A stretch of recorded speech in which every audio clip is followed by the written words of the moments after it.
Medyo malakas pa yung ulan ngayon pero tuloy pa rin ang ating trabaho, tuloy pa rin ang shoot.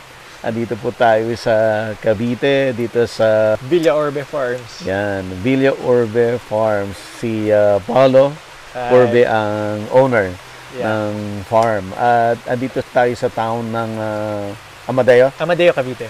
Amadeo, Cavite. So sir, kakaiba, no? Though matagal ko nang nakikita to, maraming lumalabas sa Facebook, nakikita ko to, pero hindi ako nagkaroon ng chance. Only today. Yeah. Sir Paulo, ikwento mo naman, paano nag-work itong farming system mo na to? Actually, these are the box, as you can see, the boxes here, where the crab lives. So itong mga boxes na to, 1:1, 1 box, 1 crab. Okay. So the system is the recirculating aquaculture system. Okay. So paikot-ikot lang tayo ng tubig dito. Walang tapon ng tubig dito. So when we install the boxes, kung ano yung tubig na nilagay natin doon, yun na until the end. Hindi tayo magpapalit ng water. So what we do only is we top up, add lang tayo ng add pag nababawasan. So yung sorry po, yung water niya per box din. Yes. No. There's the system. Ikot sa... Yes. Parang aquaponics nga rin. Yes. Okay. So,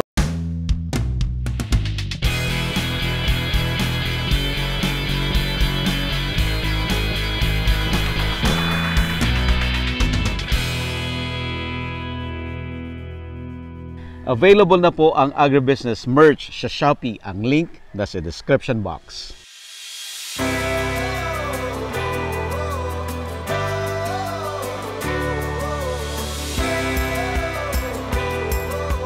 Palapit na ang agribusiness How It Works Grand Meet and Greet August 18, 2024 sa Gazebo Royal sa Quezon City. Makakasama natin ang mga special guest speakers. Ronald Mascareñas, former president ng Chooks to Go. Guido Bagsik ng Gid Bagsik Rice Mill. William Tew Lim ng Mega Sardines. Jomar Hizon ng Pampangas Best. At syempre, ako po, Buddy Gansenya para sa Agribusiness How It Works. Gusto naming magpasalamat sa ating mga major sponsors.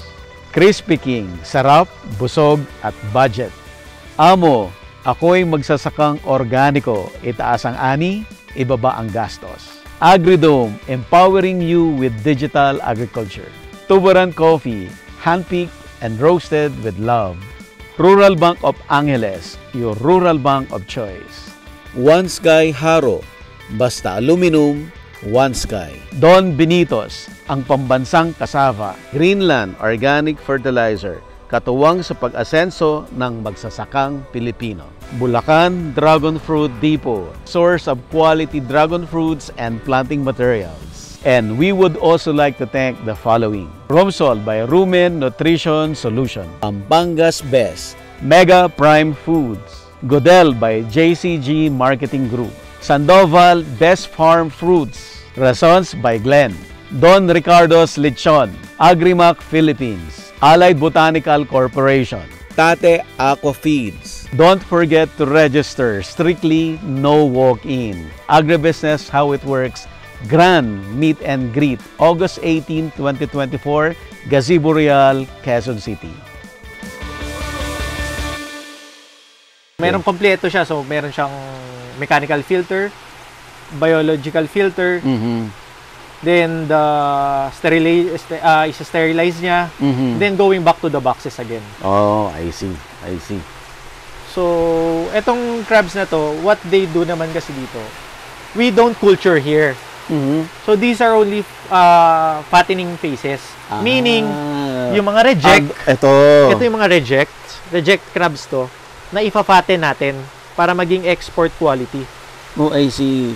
So, ibig sabihin nito, from the farm, na-harvest na nila, and then i-sort nila. Yes. So, yung ready for the market, diretso bebenta. Yes. Yung na-reject, sabi mo, ako kukuha ng reject.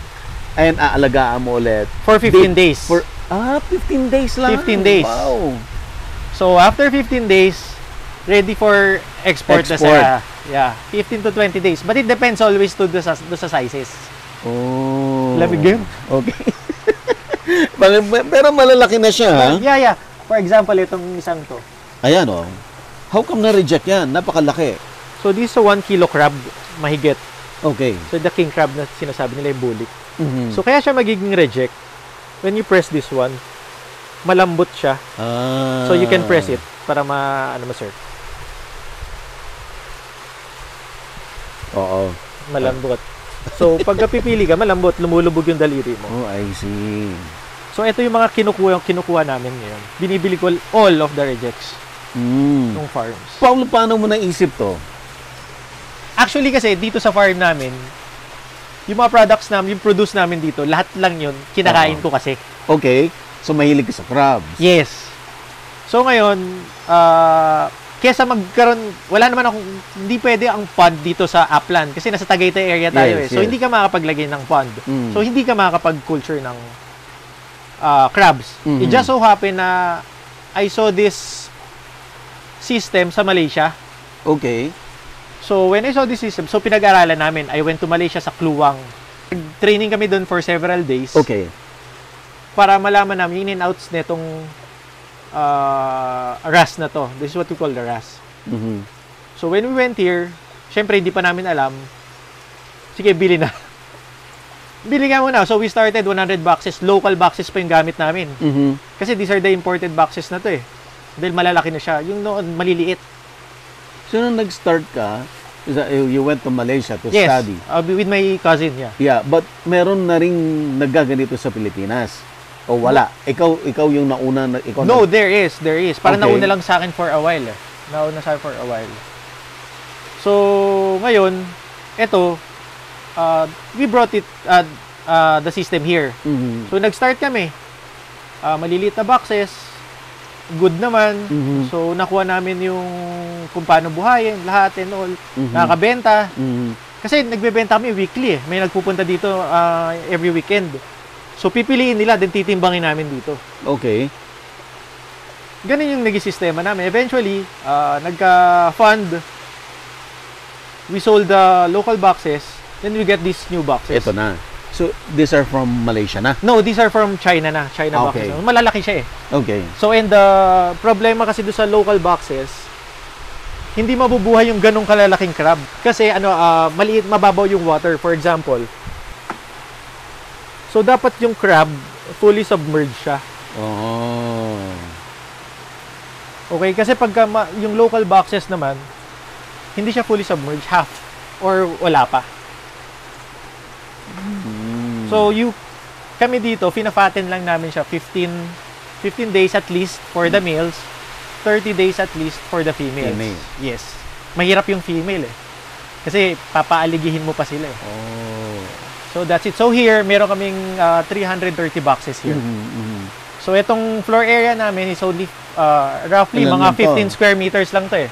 15 or 18 square meters lang to. So, hindi siya magastos sa space. Kasi stackable pa siya eh. So, ito pwede mo pang Pwede pa namin taasan to. May mga extra boxes pa ako doon. Ah. So, nagsa-stock pa kami. So, baka mag-stock kami mga bare months. Mhm. Preparing for the bare months ka. December and Chinese New Year. Kasi itong buwan lang naman na to, June, July, medyo mahina crabs dito eh. I mean, hindi siya ma-saleable. Mhm. Mhm. So, may season din. May season talaga siya. Mataas ang season niya ng bare months, lalo pag Chinese New Year. Okay. Kasi pag Chinese New Year, last Chinese New Year, inubos sa amin eh, isang family ng Chinese eh. So, Paulo, okay, so, yung buyers mo are individuals or restaurants? No, ang buyers namin, puro individuals na lang yun. Kasi I post online lang eh. Okay. So when I post online, every weekend, pupunta naman dito. May mga bumabalik-balik naman. Mhm. Happy naman dun sa produce naman namin. Mhm. So, eventually, it's a word of mouth. Babalik-balik lang naman din So, sila. talagang sila yung bibili, sila yung kakain talaga. Yes, kasi ang setup kasi namin is when we post online, halimbawa, bibili 1 kilo, 2 kilos, punta kang farm. Ikaw mamili, titimbangin namin. Okay. So, for example, gusto niya mga malalaki, ito, kaya meron kaming mga, yung kung anong sizes, kung anong gender. So, yun po. So, pagpunta nila dito, tuturo nila, halimbawa, then titimbangin namin, then we will sell it.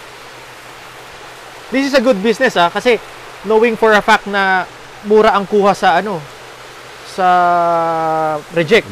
Kasi we get reject around 350 to 450 pesos per kilo.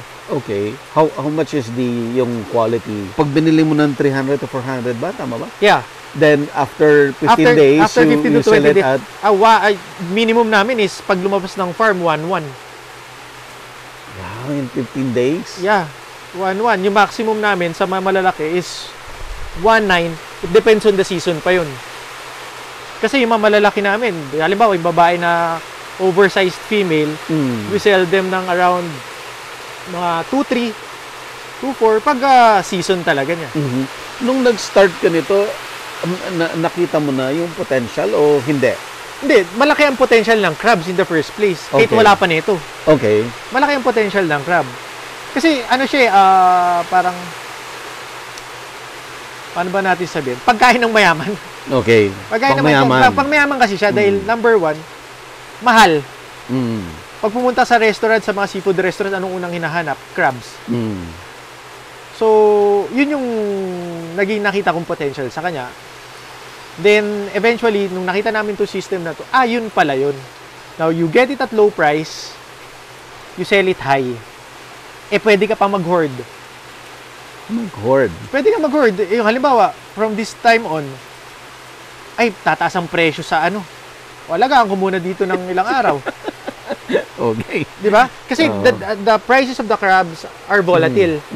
So, day to day yan. Up, down, up, down, up, down. Tiyempo ka. Pag pumalo ka ng December 25, December 31, yung mga 5 days before, shoot up yun. Paano mo hinanap yung mga source ng mga reject? Actually, yung pag-source ang mahirap. Okay. But here in our practice kasi pinapuntahan namin. Hindi yung nagpo-post online na I'm looking for this. Madami yan. Okay. Pagka nag-post ka niya, madaming lalapit sa'yo niyan. Okay. Pero ang mahirap doon is yung quality ng makukuha mo. Halimbawa, kumuha ka doon sa you posted online, may lumapit sa'yo, kinuha mo. Yung quality yung hinahanap natin eh. Kasi pag kinuha mo siya, payat na nga, after several days patay na, lugi ka kagad. So what we do, we go to the farms, pinakausap na namin sila, when you have harvest, kami kukuha. Okay. Para we know na fresh harvest talaga siya. So at least yun, pag bumiyahe dito, 1 day, 2 days, nandito na. Yeah. Oo. Diba? Kasi meron kaming partner sa Palawan, sa San Isidro, San Vicente, sa Sorsogon, sa Prieto Diaz, sa Santa Cruz, Mindoro. Kasi we have our own pond there also sa Mindoro. Tapos, ayun, sa Bicol. Pero most of, yung ngayong dumadating ko, puro Palawan ako ngayon. Kasi nga, ayun, maulan. Tapos, besides dito, ito tulad to maulan. Maulan. This kind of condition, pangit sa pond. Kasi number one, nag-iiba yung salinity level ng water. Yes. So, the more na merong fresh na bumabagsak, the lower the salinity. Yes. Kaya namamatay yung crabs dun sa pond. Yeah. At least dito, controlled environment. Controlled namin. Kasi, every day, we do the readings. Okay. So, yung standard salinity, lagi namin sinecheck. Of course, we check also the toxicity of the water. And yung acidity of the water also. Daily yan, ginagawa ng staff ko. So, number 2, yung crabs dito, malinis. Kasi pag nasa pond yan, di ba, pag binili mo, kukuskusin mo pa eh. Putik pa, tapos lasang putik. Pero iba yung pagkagaling sa RAS. Malinis na yung crab, di mo nalilinisin. Pangalawa, hindi siya lasang putik. Kasi wala nang putik literally na ilabas na niya. Isuka na niya kumbaga. Yung sinasabi ni Paolo na salinity, ito yung alat ng tubig. Yes. Yan. So, kasi they live in brackish water. Brackish water. Now, brackish water is combination ng fresh and salt. So, may tamang combination ng alat lang, yung salinity. So, pag sobraan mo ng fresh water, yon, pwedeng mamatay yung Yes. yung crabs. Kasi meron siyang standard optimum level lang siya. Yeah. Optimum level lang Pag sobra naman ng salinity, sobrang alat naman, hindi din pwede sa kanila. hindi rin pwede sa kanya. Anong mangyayari sa kanya? Mamatay din. Mamamatay Masistress. din. So, paglalagas-lagas din sila. Ayan. Nung inumpisahan mo to, alam mo na you will just grow them for 15 days? We knew them. I had the idea nung nagpunta na ako ng Malaysia. Doon mo na nakuha. Yes. Info. Oh, but I have the gist lang na you will fatten them. Pero I don't know the idea na this short lang.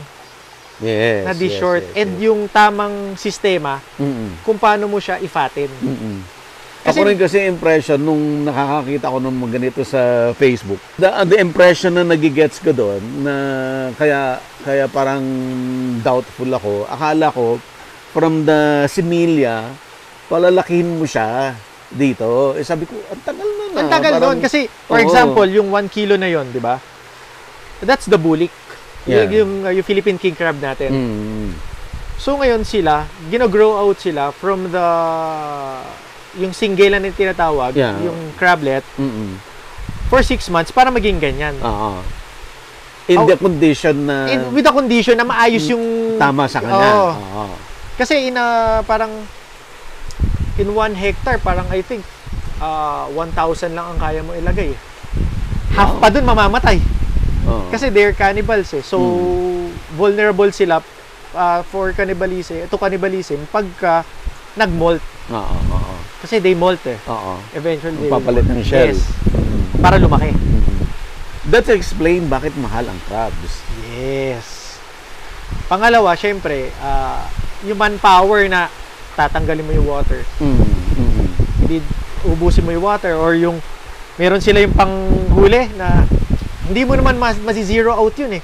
For example, you have this pond. Naglagay ka ng 1,000. After 6 months, assuming 500 lang yung nabuhay. Pag in-harvest mo, I'm sure hindi mo ma-harvest yung 500. May matitira doon. Doon.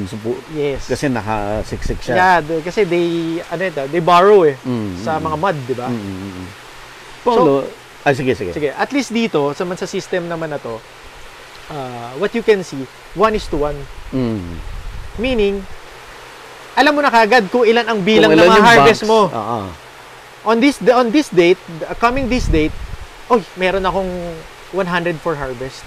So you can post it na. 'Di ba? Yun yung kagandaan nun. So sooner siguro papasok namin ng commercial level, mga 500 and up eh. So this is anong category nito kung hindi pa ito commercial? Small scale ang tawag pa lang namin, small scale. 330 small scale tawag namin. But that small scale is earning Yeah. Malaki siya. Kasi isipin mo na lang if you have all males, lahat lalaki, every 15 days meron kang harvest. Magkano lang kuryente ko? The whole farm kuryente ko is 9,000 lang. Magkano yung tao ko? Yung tao na ginagawa ko dito, tao ko din doon. Sa ibang activity. Kasi dito hindi matrabaho eh.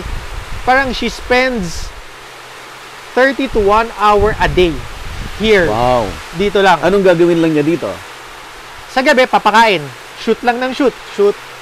Dito yung mga butas na to. Shoot lang siya dyan. Second, the next morning, yung linis. Tatanggalin niya lang yung mga uneaten food. Yun lang. Tapos check niya lang yung water parameters, the salinity, ammonia, nitrite, yung pH level, if nasa optimum level pa kami. Okay, you mentioned kanina na meron din kayong pond doon sa Mindoro. Yes. So this is a lot better than the traditional pond? Yes, a lot better. It just so happen lang na kaya kami naglagay ng pond doon. Kasi may mga kliyente din kasi kami na na nagpa-set up sa amin na ayaw naman namin iwan, syempre. Okay. Na pag wala silang makuna ng payat, we can give them kung meron kaming available. Kasi, alimbawa, puno kami. May na-harvest kami doon. Merong mga 100 kilos na payat. Kanina namin bibigay, sayang naman. So, doon namin binabagsak sa mga kliyente namin. So, yung crab business in the Philippines, wala kang talo. Wala kang talo kasi, number 1, pag namatay ang kain mo na yan. Agad. agad. I mean, tao ko, tanong mo mga tao ko. Sawa na sa crab eh. Sawa na sa crab mga tao ko. Sawa na yan. Sabi nga, pag may namatay na, 1, 2, kasi hindi mo maiwasan mortality. Okay. So, kain siya. What's the cost? Bakit may namamatay? Well, kung tama naman yung water parameters mo, Okay. and yung conditions ng RAS, okay naman, I think it's the crab na yun. Yung crab na yun. Siya na mismo. Siya na mismo yun. May Okay. paisa-isa lang naman eh. I mean, in 100, 5% lang naman eh. Maximum na yung 10%. Pero madalas dito sa amin, bihira.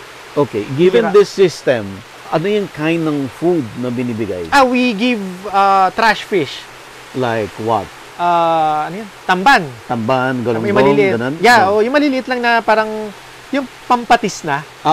Binibili namin sila sa Malabon. Malabon. You go to Malabon? Yung mga tao ko pupunta doon. Ang gagawin namin, bibili namin mga banya-banyera na. Okay.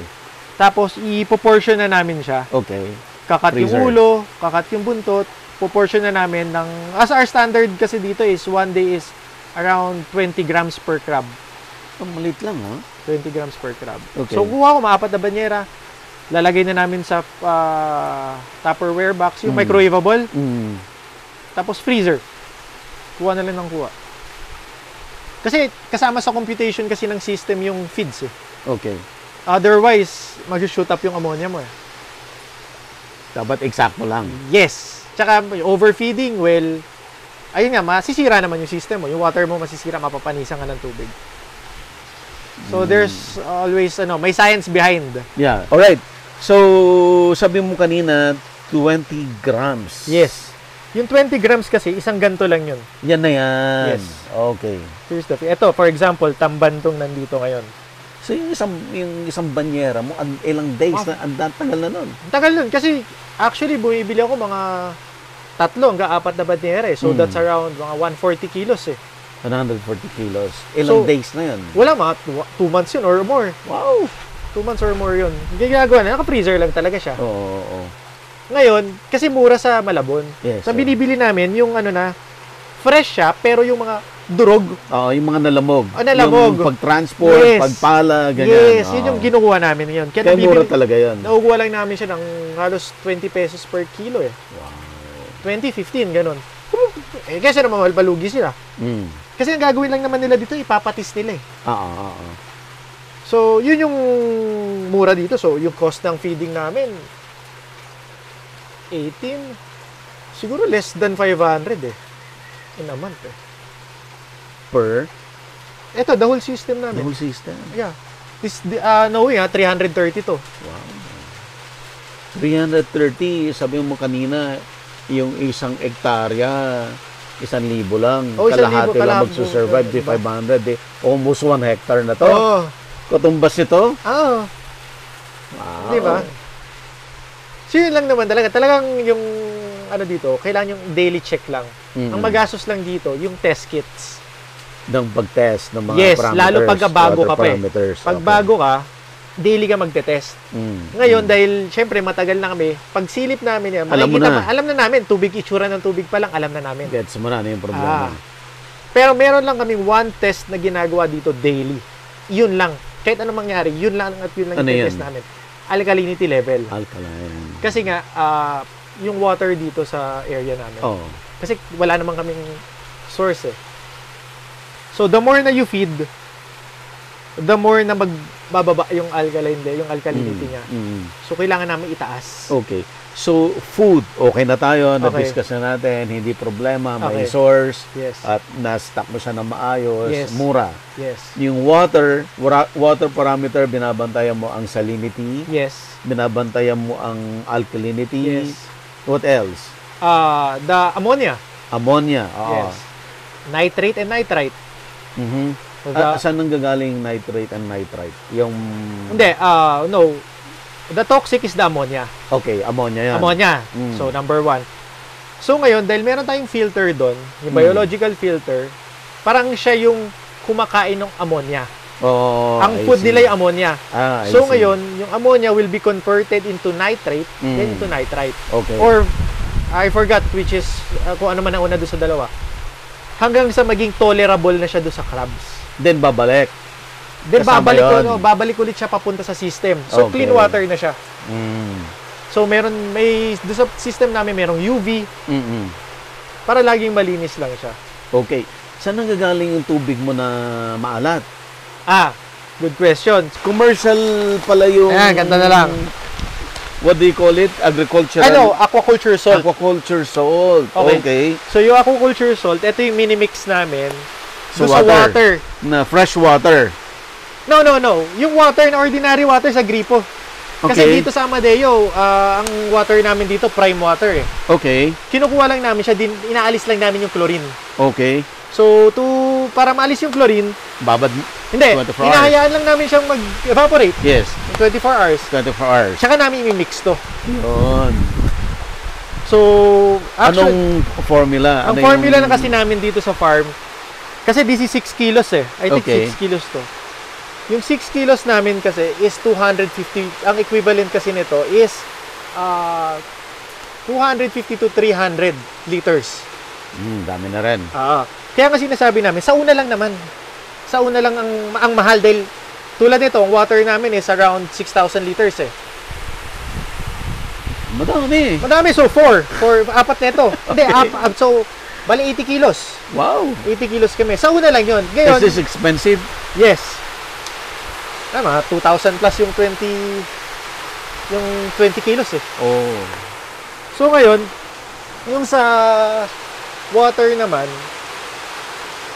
pag halimbawa nakapag-start ka na, yung mga monthly mo na lang naman kasi, Dagdag na dagdag ka na lang pa 100 liters, 200 liters kasi hindi mo maiiwasan na minsan may tumatapon. Oo. Pag halimbawa, yung crab nabarahan yung filter, tatapon na apaw. So yung mga ganun ba?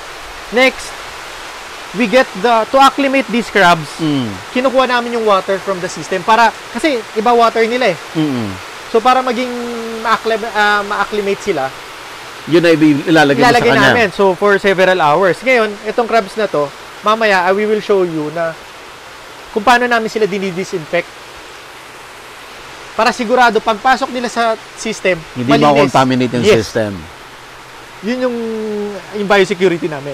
That's the most important thing na dapat lagi pag yung biosecurity lagi. Kasi madaming farmers din na may ganito. Excited, dumating. Ayaw gumasos. Salang ng salang, tapos magreklamo. Sira. Nasisira, bakit namamatay? Tapos sabihin, okay naman yung water parameters ko, okay naman yung ganito. Hindi mo na masasabi kasi malay mo doon sa mga dumating mong crabs. Di ba? So, anong pang-disinfect mo sa kanya? We use the potassium permanganate or betadine. Actually, okay. I'll show you. Meron ako dito. This is what we use for disinfection, potassium permanganate. Na mix na to sa water. Yes. Ano yung naman niya? This one Ratio. is 4 ppm per liter. Then ano natin dito sa bagong lalagay dating. natin. So yung bagong dating, let's say for example, galing ng Bicol. Yes. Okay. Pagdating dito, gaano katagal yung acclimatation niya? Actually, mabilis lang kami nang mag-acclimate. Oo. 30 minutes yung to fresh yung para makainom sila. Okay. Okay. The next 30 minutes disinfection na. Ito na. Yes. And then After disinfection, sort. So sortin namin para pag nilagay namin sa boxes, alam na namin kung sino yung si 200 grams, si 300 grams, 400 grams. Kasi iba-iba yung client eh. May gustong may malaki, may gustong may maliit. Di ba? Yun yung para mabilis lang kami. Systematize sa lahat. Yes. So, depende din kasi talaga kung paano mo, ilalabas. Kasi, for example, naranasan din namin, may puntang kliyente. Gusto ko yung malaki, hanapin pa namin kung saan yung malaki. Kung saan, isa-isain mo pa. Yes! Ngayon, ang ginagawa namin, pag go weekend, lahat ng mga for harvest, nandito na. Pili ka na lang. Dito na, lalagyan mo na. Nandiyan na. Sila na pipili dito. Kaya na pumili. Okay. Paulo, ang tanong ko, kasi ang kinukuha mo is yung reject. Yes. Okay. From the farm, syempre mas marami yung good. Yes. Konti lang yung reject, di ba? Hindi ka ba nung ubusan ng bibilhin na reject? Good question yon. Kasi ngayon, sa dami na ng may mga nagpapaseminar, madaming class. lahat gusto pumasok sa ganitong business. Ngayon, yun yung sinasabi ko lagi na there will come a time na yung demand tataas. Okay, tataas. Tataas yung demand, bababa yung supply. Okay. Ngayon, dahil madami ang demand, nung bumaba ang supply, hindi makapagbigay ngayon yung yung supplier. Eventually, kasi dito sa atin, yung sa online, yung mga nag-seminar, meron lang isang kinukunan yan, which is from Bicol. Okay. So, siya talaga yung malaking supplier yun. Pero, syempre, hindi naman lahat susuplayan mo. So, may mga farmers tayo na closed for a month, closed for 2 months, kasi naghihintay ng turn eh. Yeah. Ng turn, kung kailan may dadating payat eh. Kasi hindi naman lahat sabay-sabay ang harvest. Kaya, sa amin, what we practice is, talagang pinupuntahan na namin yung farm. Kaya na talaga. Oo, na parang, sige, tawagan mo si Palawan, tawagan mo si Mindoro, make sure lang na meron tayo nito lagi. So far dito sa amin, hindi pa kami na zero. Hindi pa kami na zero sa pagdating sa supply. Tsaka sa kliyente namin. So, sekreto ba? Dapat marami kang kilalang farms? Well, that's what we always tell them, na parang, puntahan nyo kasi.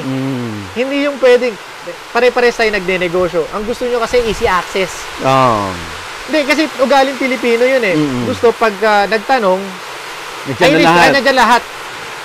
Di ba? Hindi, aminin na natin yun. Yes, yes. Na pag nandiyan na lahat, tapos ngayon, sige, nakakuha ka ngayon. After 15 days, nabenta mo. Tanong ka ulit sa kanya, wala. Saan ka kukuha? Tenga ka. Instead na yung return of investment mo will be shortened, lalong humahaba. So, kasi we conduct seminars also and classes eh. Okay. So, ngayon, ang inaano namin, lagi namin tinuturo yung ganun, na huwag kayong masanay ng kakausapin mo online, puntahan ninyo. Nagnegosyo ka na, nag-shell out ka na ng kapital, nag-invest ka na, idagdag mo na yung kakaunti na yan para sigurado ka na fresh. Kasi we used to have this client kasi na parang 300 boxes yung tagig. Kumuha siya 300 pieces. Magawa niya, mga na-stock na pala yun. After several days, patay. Lahat. Lugi siya, 450. Assuming na mga 200 kilos yun. 450 times 200, may 80,000 pesos na wala sa'yo. Ano kasi, sakit din ng Filipino, yung venture nang hindi naintindihan totally yung buong process. Actually, sakit ko yun eh. Sakit ko yun eh. Okay. Hindi ko naintindihan. Kaya nga lagi yung sinasabi na, ugali ko kasi na, when I venture into something, problemahin ko na pag nandyan na. Problemahin ko na pag nandyan na. So ngayon, in the long run, nakikita namin kung ano yung mali. So hanggang na-adapt na namin yung sariling system namin, ito tayo. So lagi may room for improvement. Yeah. Hanggang sa may magpupunta naman na dito, may mga partner na rin naman ng mga business establishments. Pero of course, hindi namin na-provide yung requirements nila. Yung demand. Kasi hindi naman sabay-sabay ang harvest nito eh. Oo. So, ang pag-stock mo dito, every week, daily, hanggat may bakante ako. Hanggat may bakante. So, at may darating na yes, reject. We always make sure na hindi kami mababakantihan ng box. Sayang yung time mo kasi. Yes. Yun din ang maganda doon kasi sa RAS eh. Na-monitor mo siya. For example, ako galing ako ibang bansa. 2 months ako na sa ibang bansa eh. So ngayon, ilan na yun nandyan? Nare-report nila, sir, may patay na isa. So yung inventory mo, nakikita mo kaagad. So hindi ka mananakawan. Kalaban mo lang dito, pag nakakawala. Nakakawala ba? Minsan nakakawala. Minsan, tulad yan, biglang nakalimutang isara. Okay. Yung nakaganyan lang, pagkapakain nila, nakaganyan lang. Available na po ang agribusiness merch sa Shopee. Ang link nasa description box. Agribusiness, how it works. Instruct, inspire, succeed.